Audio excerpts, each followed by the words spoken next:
Lectura del Santo Evangelio según San Mateo. Gloria a ti, Señor. Después de que la gente se hubo saciado, Jesús apremió a sus discípulos a que subieran a la barca y se adelantaran a la otra orilla mientras él despedía a la gente. Después de despedir a la gente, subió al monte a solas para orar. Llegada la noche, estaba allí solo. Mientras tanto, la barca iba ya muy lejos de tierra, sacudida por las olas, porque el viento era contrario. A la cuarta vela de la noche se les acercó Jesús andando sobre el mar. Los discípulos, viéndole andar sobre el agua, se asustaron y gritaron de miedo, diciendo que era un fantasma. Jesús les dijo enseguida: «Ánimo, soy yo, no tengáis miedo». Pedro le contestó: «Señor, si eres tú, mándame a ir a ti sobre el agua». Él le dijo: «Ven». Pedro bajó de la barca y echó a andar sobre el agua acercándose a Jesús. Pero al sentir la fuerza del viento le entró miedo, empezó a hundirse y gritó: «Señor, sálvame». Enseguida Jesús extendió la mano, lo agarró y le dijo: «Hombre de poca fe, ¿por qué has dudado?». En cuanto subieron a la barca, amainó el viento. Los de la barca se prostraron ante él diciendo: «Realmente eres Hijo de Dios». Terminada la travesía, llegaron a tierra en Genesaret. Y los hombres de aquel lugar apenas lo reconocieron, pregonaron la noticia por toda aquella comarca y la trajeron a todos los enfermos. Le pedían tocar siquiera la orla de su manto, y cuantos la tocaban quedaban curados. Palabra del Señor. Gloria a ti, Señor Jesús.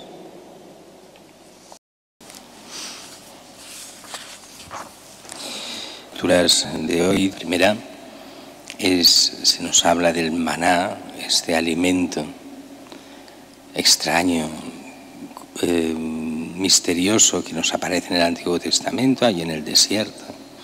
Ese alimento, esa especie de semilla extraña que aparecía con el rocío cada mañana y que recogían, molían y hacían como una especie de tortas, y que sabía, como decía hoy, a pan de aceite.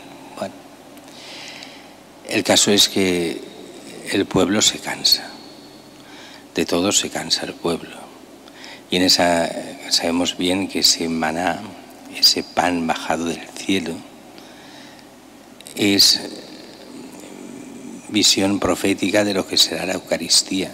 Ellos ven como el pan de los ángeles, pero no lo es. El auténtico es el que nos da Cristo, es la Eucaristía, ese es el pan del cielo. Ese es Cristo mismo que se nos da de comer. Pero en la primera lectura vamos viendo cómo el pueblo se cansa. El pueblo, las cosas de Dios le importan poco. En aquel tiempo y también en el nuestro. Le importan las cosas materiales. Qué bien que estábamos en Egipto, ya no se recuerdan de que mataban a sus hijos, ya no se acuerdan que vivían como esclavos, solo se acuerdan de lo bueno. Podíamos comer pepinos, cebollas, pescado, y ahora este maná, qué mal estamos. Y a veces no estás tan mal cuando piensas realmente cómo estaban cuando estabas mal, pero bueno, eso el pueblo pasa, no lo ve. Y entonces se quejan a Moisés. Y Moisés está harto de las quejas del pueblo y está también cansado de tener que representar al pueblo ante Dios. Así que Moisés hace una oración de intercesión, empieza a pedir por el pueblo y empieza a pedir también que Dios le libere de esta carga. Que salve al pueblo, pero que a él le libere, y si hace falta ya que se muera. Que para ver a un pueblo que se va rebelando siempre contra Dios, no quiere verlo más, pero que salve al pueblo. Y el Señor tendrá paciencia con Moisés y paciencia con el pueblo. Y eso lo iremos viendo en los próximos días. Mientras que en el Evangelio de hoy, una situación que todos habéis leído tantas veces.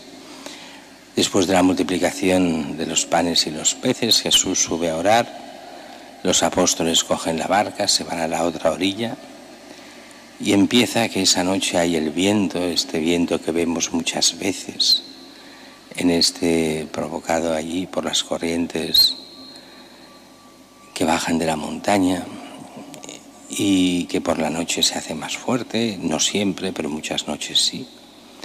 Y que nada, que no pueden avanzar, son solo 5, 6, 7 kilómetros atravesar de un lado a otro del lago, pero no pueden. El viento es contrario, hay algo de oleaje, no mucho, aquí es más el viento que otra cosa. Y llega, dice, la cuarta vigilia. La cuarta vigilia quiere decir que es la última, o sea, poco antes de amanecer. Y poco antes de amanecer se aparece Jesús caminando sobre el agua. Es lógico, todavía no ha salido el sol, ven a medias, uno caminando sobre las aguas, un fantasma. Lo que les viene a la cabeza es eso, como alguien va a caminar sobre las aguas. Y entonces Jesús se presenta, soy yo, no temáis, no tengáis miedo. Y aquí, como siempre, las ocurrencias de Pedro. Pedro el impulsivo, Pedro que le salen las cosas así. Pedro, Jesús lo escoge porque le da la gana a Jesús. Lo escoge, pero no porque sea ni el mejor, ni el más inteligente, ni el que sea más prudente, ni mucho menos, pero sí porque es el que sabe amar bien a Jesús. Jesús después se lo exigirá, Pedro, ¿me amas más que estos? 3 veces, Pedro, ¿me amas más que estos? Es lo que se le pide a Pedro, lo que se le pide al Papa, lo que se pide a los pastores, que amen a Cristo. Y al Papa, como sucesor de Pedro, de una forma especialísima. En eso está su misión, en amar a Cristo y en llevar a Cristo a todos.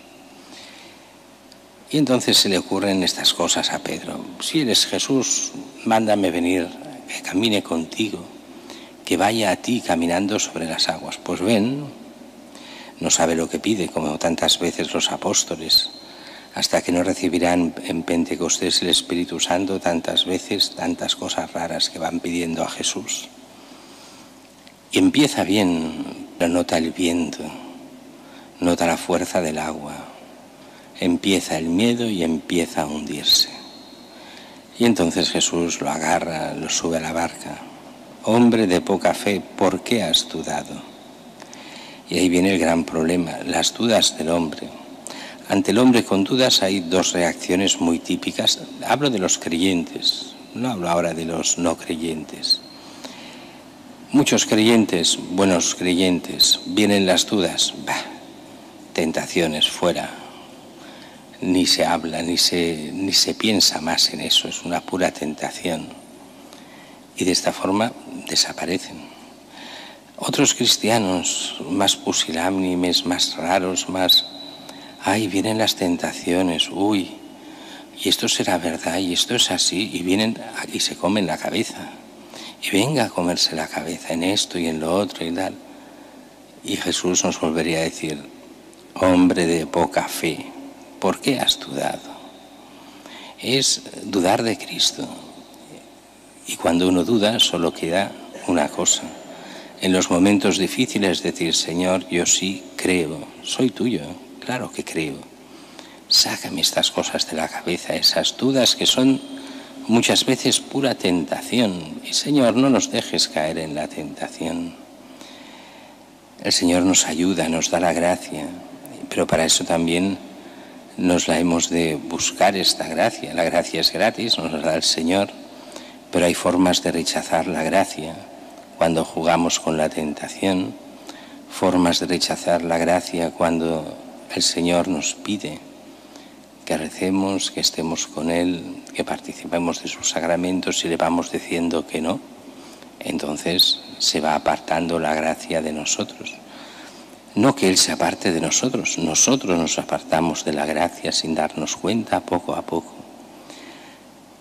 Pidamos al Señor que nos cure nuestra indiferencia, que cure nuestra forma de ser, que a veces no es la que Él quiere, que nos ayude ante las tentaciones, que nos haga cristianos de todo, que no nos deje dudar, que no seamos gente de poca fe.